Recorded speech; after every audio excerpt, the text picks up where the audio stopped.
में मनुस्मृति, दूसरे युग में रामचरितमानस और तीसरे युग में गुरु गोवलकर का बंच ऑफ थॉट। ये दुनिया को हमारे देश को, समाज को नफरत में बांटती है। नफरत फैलाने वाले हैं धर्म ग्रंथ। पूजिए विप्रशील गुणहीना, अपूजिए न शूद्र गुण ज्ञान परवीना। अगर ज्ञान से परवीन भी बाबा भीमराव अंबेडकर है तो वह पूजने नहीं है। यह शिक्षा हमारा एक शास्त्र देता है जो नफरत बोता है।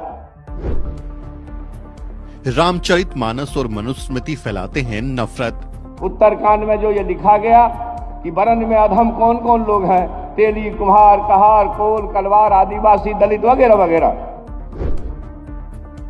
बिहार के शिक्षा मंत्री के बयान पर बवाल। अधम जाति में विद्या पाए, भयहु जथा ही दूध पिलाए। यानी कि अधम जाति में नीच जाति के लोग विद्या पा करके जहरीला हो जाते हैं। कैसा? जैसा कि दूध पीने के बाद सांप हो जाता है।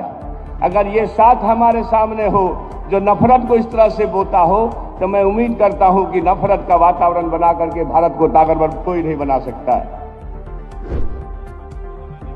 जिस शख्स का वीडियो अभी आपने देखा वो बिहार के शिक्षा मंत्री डॉक्टर चंद्रशेखर हैं। डॉक्टर चंद्रशेखर हिंदू धर्म ग्रंथों के बारे में ऐसा बयान दे गए जिस पर बवाल मच गया। डॉक्टर चंद्रशेखर ने कहा कि रामचरितमानस, मनुस्मृति और गोलवलकर की बंच ऑफ थॉट्स जैसी किताबें नफरत फैलाती हैं। सुनिए उनका पूरा बयान। मनुस्मृति को जलाने का क्यों काम किए? इसलिए कि न मनुस्मृति में एक बड़े तबका के खिलाफ, 85% लोगों के खिलाफ अनेकों गालियां दी गई। रामचरितमानस का क्यों प्रतिरोध हुआ? किस अंश का प्रतिरोध हुआ? अधम जात में विद्या पाए, भयहु जथा ही दूध पिलाए। यानी अधम मतलब होता है नीच। दुनिया के लोगों सुनो, आपके माध्यम से कहना चाहता हूँ, नीच जाति के लोगों को शिक्षा ग्रहण करने का अधिकार नहीं था। और उसमें कहा गया है कि नीच जाति के लोग शिक्षा ग्रहण करके जहरीला हो जाते हैं, जैसा कि सांप दूध पीने के बाद होता है।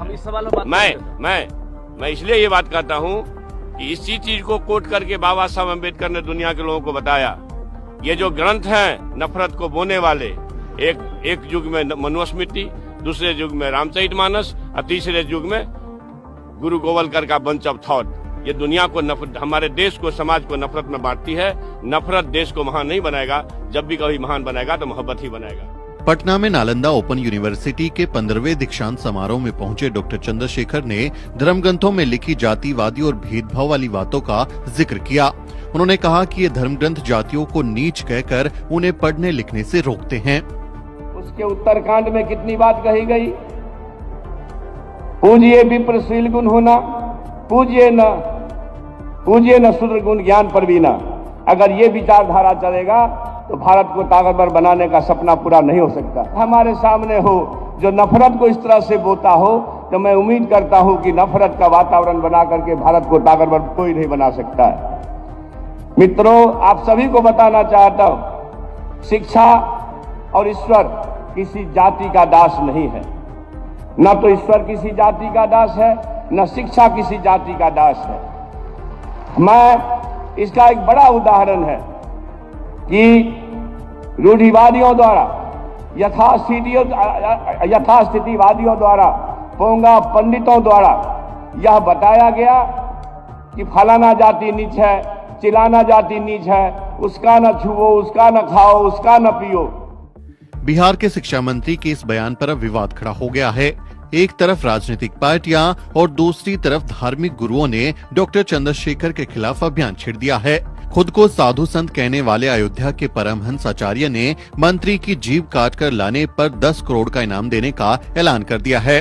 वैसे ये वाले साधु बात बात पर लोगों की जीभ और सिर काटने पर इनाम बांटते रहते हैं, लेकिन सवाल ये है कि इन ग्रंथों में कुछ जातियों के बारे में जो खराब बातें लिखी हैं, क्या उनका जिक्र करना भी अपराध हो गया है?